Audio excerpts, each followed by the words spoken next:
Doon. Nasa Venosa Hospital daw si Sarah, pati yung reporter. Malamang nandun din si Ana Sarmiento, pati si Miranda Valdez. Nakita ko si Sarah. Nandito siya sa ospital ngayon. Dapat umalis na kayo.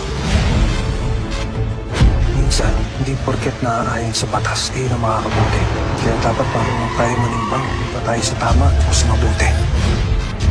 Kung nakita niyo yung tsura ng bata na nandun sa loob ng sako na puro pasaan, puro lata yung katawan niya, tingin niyo wala rin kayong gagawin? Lahat ng pinagdaanan ni Miss Sarmiento, posibleng naka-apekto to sa mental stability niya. Hindi ako baliw! Does the defense have any other evidence that you would like to present to this court? Mama? Pinagtatanggol kita sa tito Chito mo. Lagi nga kami nag-aaway dahil pinagtatanggol kita, hindi mo lang nakikita. Kahit sa impyerno padalhin ka na, babawiin ko siya. Magkita-kita tayo sa impyerno. Nakatakas kani-kanina lang ang suspect sa pagkidnap kay Grace Banaag na si Ana Sarmiento. Bakit naman kasi ginawa pa ito ni Ana?